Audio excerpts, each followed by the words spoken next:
Akashvani Kolkata FM প্রচার তরঙ্গে এখন খবর পড়ছি সুস্মিতা সেন। বিশেষ খবর হলো, কলকাতার নিউ টাউনে ফরেন্সিক ল্যাবরেটরির নতুন ভবন উদ্বোধন করে কেন্দ্রীয় স্বরাষ্ট্রমন্ত্রী অমিত শাহ রাজ্য পর্যায়ে ফরেন্সিক পরিকাঠামো গড়ে তোলার উপর জোর দিয়েছেন। সন্ত্রাসবাদের বিরুদ্ধে ভারতের অবস্থান বিশ্বের কাছে তুলে ধরতে বিভিন্ন দেশে 7টি সর্বদলীয় প্রতিনিধি দলের সফর চলছে। প্রতিরক্ষা মন্ত্রক দেশের সশস্ত্র বাহিনীর আধুনিকীকরণের লক্ষ্যে অস্ত্র সংগ্রহ প্রক্রিয়া দ্রুততর করার উদ্যোগ নিয়েছে। দেশের উত্তর পূর্বাঞ্চলের রাজ্যগুলিতে ভারী বৃষ্টির কারণে স্বাভাবিক জনজীবন ব্যাহত, 24 ঘণ্টায় 27 জন প্রাণ হারিয়েছেন। আহমেদাবাদে আজ আইপিএল ক্রিকেটের দ্বিতীয় কোয়ালিফায়ার ম্যাচে পাঞ্জাব কিংস মুম্বাই ইন্ডিয়ান্সের বিরুদ্ধে খেলবে। আসছি বিস্তারিত খবরে। কেন্দ্রীয় স্বরাষ্ট্রমন্ত্রী অমিত শাহ রাজ্য পর্যায়ে ফরেন্সিক পরিকাঠামো গড়ে তোলার উপর জোর দিয়েছেন। তিনি আজ কলকাতার নিউ টাউনে কেন্দ্রীয় ফরেন্সিক ল্যাবরেটরির নতুন ভবনের উদ্বোধন করে বলেন, বর্তমান সময়ে যেহেতু অপরাধের ধরন বদলে গেছে, তাই ফরেন্সিক প্রযুক্তি কাজে লাগানো দরকার। স্বরাষ্ট্রমন্ত্রী বলেন, দেশের সব জেলায় একটি করে মোবাইল ফরেন্সিক ভ্যান দেওয়ার কথা বিবেচনা করা হচ্ছে। फोरेंसिक्स जांच की जो हमने कानूनी वैधता तय की है, इसमें हमें फोरेंसिक्स एक्सपर्ट्स भी चाहिए और सुविधाएं भी चाहिए। तो हमने भारत सरकार की ओर से हर जिले में एक फोरेंसिक मोबाइल वाहन के लिए हर राज्य को सहायता ऑफर की है और करीब करीब ये पूरे देश भर में फैला। এরপর তিনি দুপুরে নেতাজি ইন্ডোর স্টেডিয়ামে বিজেপির এক দলীয় অনুষ্ঠানে অংশ নেবেন। বিকেলে তিনি কলকাতায় স্বামী বিবেকানন্দের বসতবাড়ির পরিদর্শনে যাবেন। সেখান থেকেই তিনি কলকাতা বিমানবন্দরে পৌঁছে দিল্লির উদ্দেশ্যে রওনা হবেন।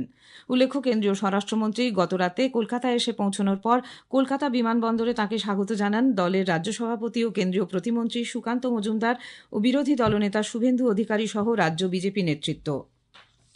অপারেশন সিন্দুরের মাধ্যমে সন্ত্রাসবাদের বিরুদ্ধে ভারতের নীতিগত ও দৃঢ় অবস্থানের কথা জানাতে বিভিন্ন দলের সাংসদদের নিয়ে গঠিত 7টি সর্বদলীয় প্রতিনিধি দল বিভিন্ন দেশ সফর করছে।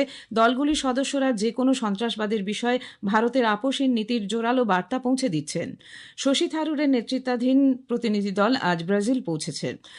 বিমানবন্দরের প্রতিনিধি দলটিকে charge d affaires Sandeep Kumar Kujur স্বাগত জানান। শ্রী থারুর বলেন, তারা ব্রাজিলে শক্তিশালী গঠনমূলক আলোচনার জন্য আশাবাদী।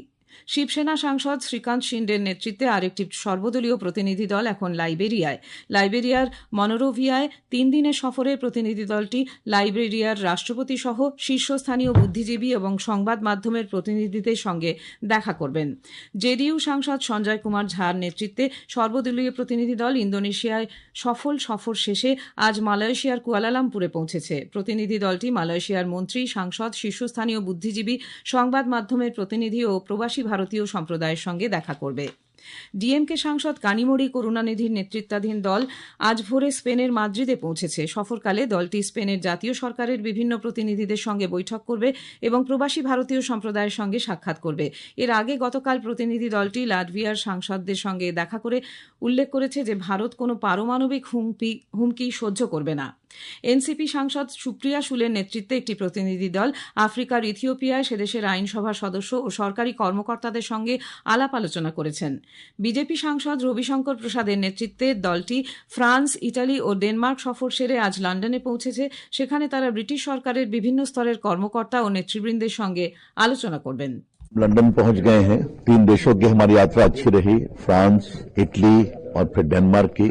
आतंकवाद के मामले पर भारत का पक्ष हम प्रभावी रूप से यहां भी रखेंगे और जैसा हमें बाकी जगह लोगों का समर्थन मिला है, वही समर्थन इंग्लैंड में भी मिलेगा, हमें पूरा विश्वास है। এবারের স্পটলাইটের বিষয় অপারেশন সিন্দুর সংসদীয় প্রতিনিধি দল। অংশ নিয়েছেন বিশিষ্ট আইনজীবী দেবজিৎ সরকার, তার সঙ্গে কথা বলেছেন কল্যাণ লাহা। 3টি পর্বে বিভক্ত এই আলোচনার দ্বিতীয় পর্ব শুনবেন আজ রাত 8:30টায় সঞ্চয়িতা প্রচার তরঙ্গে এবং আকাশবাণী সংবাদের সোশ্যাল মিডিয়া প্ল্যাটফর্মে।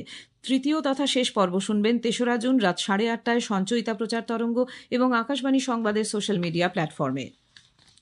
প্রতিরক্ষা মন্ত্রক দেশের সশস্ত্র বাহিনীর আধুনিকীকরণ ত্বরান্বিত করতে অস্ত্র সংগ্রহ প্রক্রিয়া দ্রুততর করার উদ্যোগ নিয়েছে। প্রতিরক্ষা সচিব রাজেশ কুমার সিং নতুন দিল্লিতে প্রতিরক্ষা বিষয়ে এক আলোচনা চক্রে বলেছেন, বর্তমান পরিস্থিতির চাহিদা মেটাতে 2020 সালে সেনাবাহিনীর অস্ত্রশস্ত্র সংগ্রহ সংক্রান্ত নিয়মবিধি সংশোধন করার উদ্যোগ নেওয়া হয়েছে।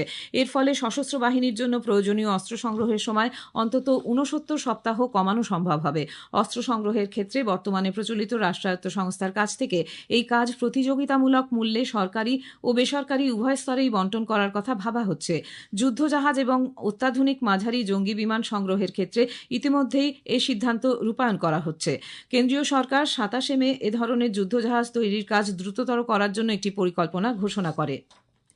প্রসার ভারতীর দৃশ্য শ্রাব্য সম্প্রচার এবং প্রসার মাধ্যম পিবি শব্দ এর নিবন্ধীকরণের জন্য ইউটিউবার, পডকাস্টার এবং ভিডিও এডিটরদের আহ্বান জানানো হয়েছে। কপিরাইটহীন মূল কন্টেন্ট যাতে সুরক্ষিতভাবে ব্যবহার করা যায় তার জন্য একটি সর্বজনীন উৎস হল পিবি শব্দ। ইউটিউবার এবং ভিডিও নির্মাতাদের জন্য বিনামূল্যে দেওয়া কন্টেন্ট 60টি এডিট ডেস্কের অধীনে এখানে পাওয়া যাবে। দূরদর্শন এবং আকাশবাণীর মতো বিশ্বস্ত সূত্রের তথ্য ভাণ্ডার সারা দেশের নিউজ পোর্টালগুলির মাধ্যমে হাতের নাগালে পেতে পারবে। খবর শুনছেন আকাশবাণী থেকে।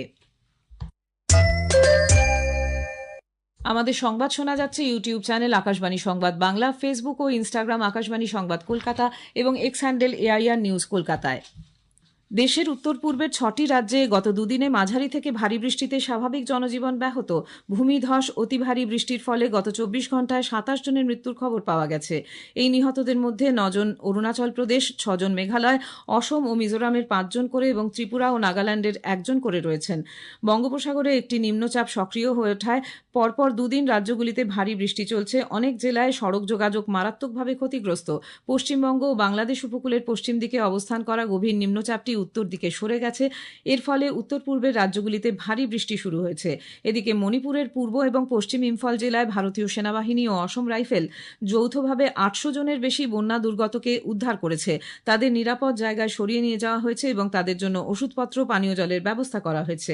ভারতীয় আবহাওয়া দপ্তর আইএমডি আগামী 2 থেকে 3 দিন দেশের পূর্ব, পশ্চিম, মধ্য এবং উত্তর পূর্বাঞ্চলে ভারী থেকে অতি ভারী বৃষ্টির পূর্বাভাস দিয়েছে।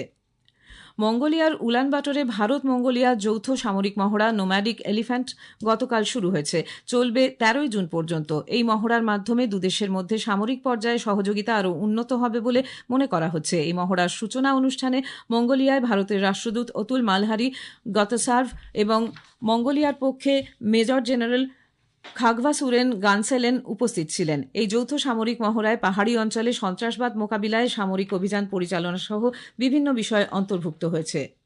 হামাস মার্কিন মধ্যস্থতায় ইসরায়েলের সঙ্গে যুদ্ধবিরতি প্রস্তাবের প্রতিক্রিয়া জানিয়েছে। মার্কিন রাষ্ট্রপতির মধ্যপ্রাচ্যের বিশেষ দূত স্টিভ উইটকফকে তারা জানিয়েছে তাদের হাতে আটক 10 জন ইসরায়েলি বন্দীকে মুক্তি দিতে প্রস্তুত রয়েছে। এছাড়া প্যালেস্তিনীয় বন্দীদের মুক্তির বিনিময়ে 18 জন নিহত ইহুদি পণবন্দীর দেহও তারা হস্তান্তর করতে রাজি আছে। তবে হামাসের পক্ষ থেকে যুদ্ধবিরতি প্রস্তাবে কিছু পরিবর্তনের দাবি জানানো হয়েছে। হামাস বলেছে তারা স্থায়ী যুদ্ধবিরতি এবং গাজা থেকে ইসরায়েলি বাহিনী সম্পূর্ণ প্রত্যাহার চায়। অন্যদিকে গাজায় মানবিক সহায়তার কাজ যেন অব্যাহত থাকে, তবে মার্কিন যুক্তরাষ্ট্র এই সব দাবিগুলি গ্রহণযোগ্য নয় বলে জানিয়েছে। রাশিয়ায় গতকাল পশ্চিম ব্রায়ান্স্ক অঞ্চলে একটি সেতু ভেঙে পড়ায় যাত্রীবাহী একটি ট্রেন লাইনচ্যুত হয়। এর ফলে কমপক্ষে 7 জনের মৃত্যু হয়েছে এবং আহত 30 জন। আজ বিশ্ব দুগ্ধ দিবস। খাদ্য হিসেবে এবং লক্ষ লক্ষ মানুষের রুজি হিসেবে এর গুরুত্ব তুলে ধরাই এই দিবস পালনের উদ্দেশ্য। সারা বিশ্বে দুধ উৎপাদন 2% হারে বৃদ্ধি পেলেও বিশ্বের বৃহত্তম দুধ উৎপাদক দেশ ভারতে এই বৃদ্ধির হার 5.7%। ভারতে বার্ষিক দুগ্ধ উৎপাদনের পরিমাণ প্রায় 24 কোটি টন, যা সারা বিশ্বের 1/4। এর মধ্যে শুধুমাত্র গুজরাতেই উৎপাদন হয় 18 কোটি টন। আইপিএল এর দ্বিতীয় কোয়ালিফায়ার ম্যাচে আজ পাঞ্জাব কিংস মুম্বাই ইন্ডিয়ান্সের মুখোমুখি হবে। আহমেদাবাদের নরেন্দ্র মোদী স্টেডিয়ামে খেলা শুরু হবে সন্ধে 7:30টায়। এই ম্যাচের জয়ী দল আগামী মঙ্গলবার ফাইনালে রয়্যাল চ্যালেঞ্জার্স বেঙ্গালুরুর মুখোমুখি হবে। উল্লেখ্য, রয়্যাল চ্যালেঞ্জার্স বেঙ্গালুরু প্রথম কোয়ালিফায়ার ম্যাচে পাঞ্জাব কিংসকে হারিয়ে আগেই ফাইনালে স্থান নিশ্চিত করেছে। নরওয়ে দাবা প্রতিযোগিতায় দুবারের র্যাপিড দাবার বিশ্ব চ্যাম্পিয়ন ভারতের কোনেরু হাম্পি 8.5 পয়েন্ট পেয়ে এগিয়ে রয়েছেন। তিনি গতকাল চীনের লেই তিং জেইকে ট্রাইব্রেকারে হারিয়ে দেন। ভারতের আরেক গ্র্যান্ডমাস্টার আর বৈশালী সারা খাদেনকে হারিয়ে 3 পয়েন্ট পান। শেষ করার আগে খবরের বিশেষ কিছু অংশ আরেকবার। কলকাতার নিউ টাউনে ফরেন্সিক ল্যাবরেটরির নতুন ভবন উদ্বোধন করে কেন্দ্রীয় স্বরাষ্ট্রমন্ত্রী অমিত শাহ রাজ্য পর্যায়ে ফরেন্সিক পরিকাঠামো গড়ে তোলার উপর জোর দিয়েছেন। সন্ত্রাসবাদের বিরুদ্ধে ভারতের অবস্থান বিশ্বের কাছে তুলে ধরতে বিভিন্ন দেশে 7টি সর্বদলীয় প্রতিনিধি দলের সফর চলছে। দেশের উত্তর পূর্বাঞ্চলে রাজ্যগুলিতে ভারী বৃষ্টির কারণে স্বাভাবিক জনজীবন ব্যাহত। খবর এখনকার মতো এ পর্যন্ত। এর পরের খবর শুনবেন বেলা 1:30 মিনিটে।